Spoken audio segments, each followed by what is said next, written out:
All right, so today we are diving deep into Dostoevsky's Crime and Punishment. Oh, yes. We're going to try to go chapter by chapter and really unpack this whole thing. Yeah. This incredibly complex and intense psychological drama. It's definitely a journey into the mind of our main character, Rodion Raskolnikov. Raskolnikov. A former student struggling to survive in poverty in 19th century St. Petersburg. Yeah, and right away in those first couple chapters, you can feel this oppressive atmosphere almost immediately. Absolutely. You get the sense of Raskolnikov's alienation and desperation right away. Right away. And he's so isolated and full of resentment towards society.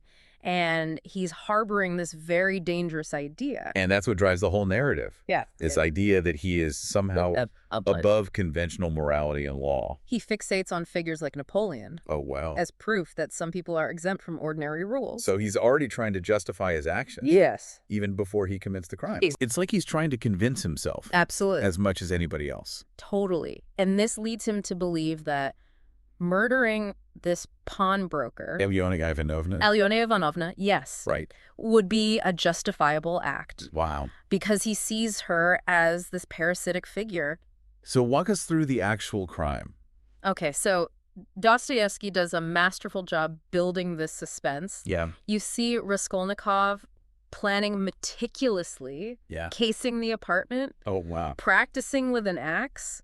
Oh, God. But the actual act itself is very chaotic and brutal. That scene is so intense you can practically feel his heart pounding. Yes, and Dostoevsky's descriptions of Raskolnikov's mental state are really disturbing. He's detached, dreamlike, disconnected from the horror of what he's actually doing. And then, of course, there's the murder of Lizaveta. Yes. Alyona's sister. Which was unplanned. Completely unplanned. And throws him into a state of panic and confusion. This wasn't part of the plan. No, not at all. So now what? So now he's not the cold, calculating Superman. Right. He's just a murderer. Wow. Haunted by the weight of his actions. And that's where the real psychological drama begins. Exactly. The crime is just the catalyst for this exploration of guilt paranoia and the possibility of redemption. So we see him spiraling deeper. Yes. Into this mental anguish. Becoming withdrawn, suspicious. Right. Unable to escape the memory of what he's done. It's like he's in his own personal hell. It is, and the guilt is just eating away at him. Yeah, and it manifests in all these physical and psychological ways. Yes, fevered dreams, hallucinations, moments of delirium. Constantly looking over his shoulder. Yes. But then he meets Sonia Marmeladov. Yes. Tell us about her. Sonia is one of the most compelling characters in literature, I think. Yeah. She's forced into prostitution to support her family, and she lives in abject poverty. But even through her suffering, she maintains this deep faith. Yes, and compassion for others. So they seem like total opposites. Yeah, on the surface. Right. Raskolnikov is this intellectual nihilist. Yeah. And Sonia is this devout believer. But there's this connection between them. There is. That's so interesting. I know they're both outsiders in a way, struggling with their own suffering. And Sonia sees something in him. Yes, a glimmer of humanity. Yeah. Beneath the darkness. Right. And she becomes this beacon of hope for him. Encouraging him to seek redemption. Yes. But he's resistant at first. He is too proud to confess. Even to Sonia. Yes. It's that pride that keeps him trapped. Exactly, but as the story progresses, we see him drawn to her faith. Okay, so we have Raskolnikov grappling with this guilt. Yes. Finding solace in Sonia's compassion. But we haven't talked about the investigator yet. Porfiry Petrovich. Right. What role does he play in all this? He suspects Raskolnikov almost from the beginning. Really? But he doesn't have concrete evidence. So he engages in these mind games with Raskolnikov. Oh. Trying to provoke a confession. It's like a cat and mouse game. It is high stakes. Absolutely. Every encounter is filled with tension. And as Svidrigailov enters the picture, yes, he adds another layer of intrigue. He does. What's his connection to all this? Well, he's drawn to Dunya.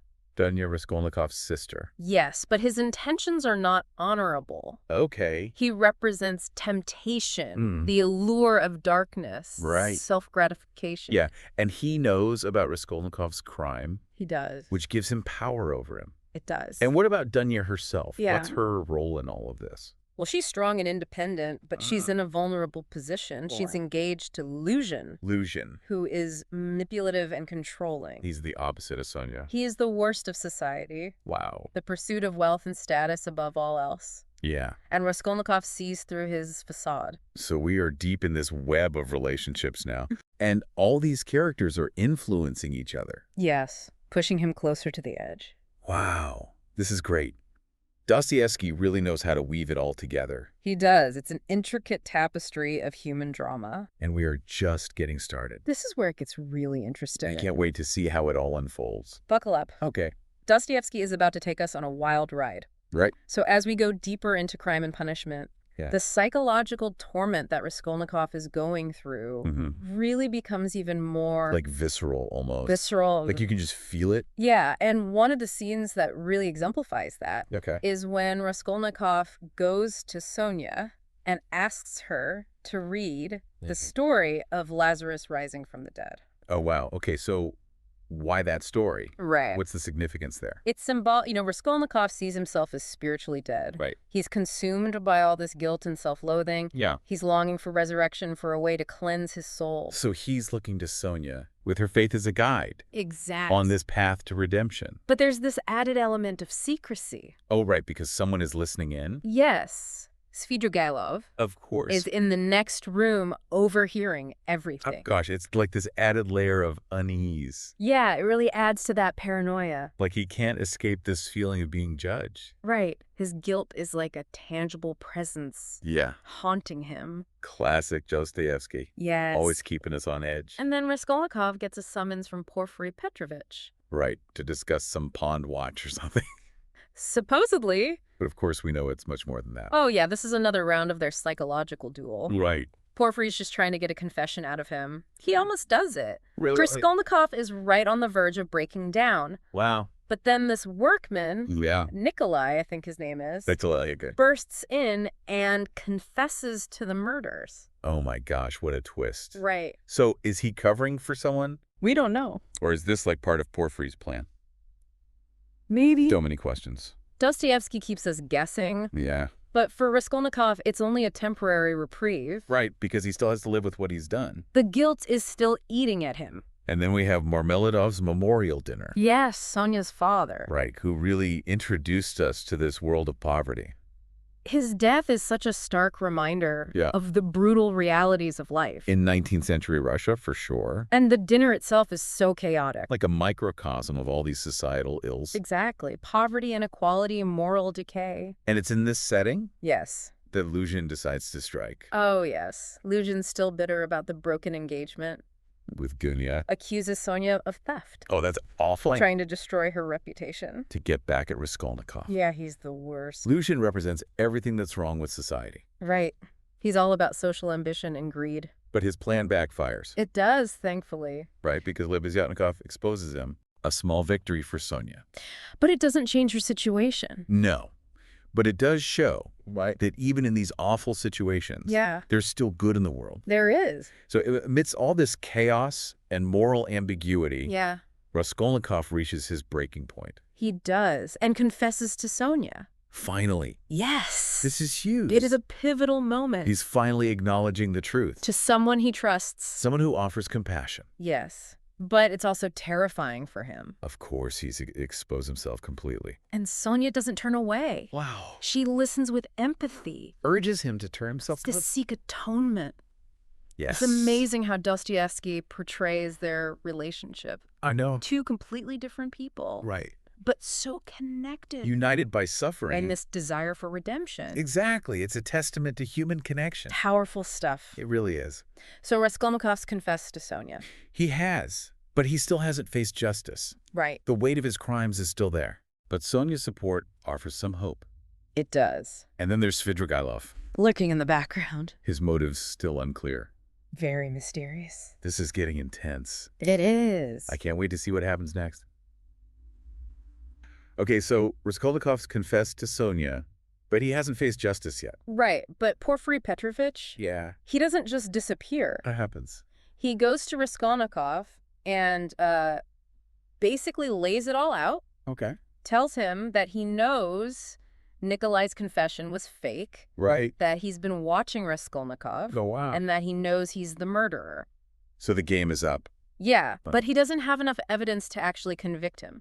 Oh, really? So he offers him a deal. A deal. Confess, and you'll probably get a lighter sentence. Yeah. He's appealing to his conscience. Right. Wants him to seek redemption. So it's not just about punishment? No, it's about something more. Wow. But then, Yeah. Svidrigailov right? takes his own life. Oh, my gosh. This is a huge turning point. What does this mean for Raskolnikov?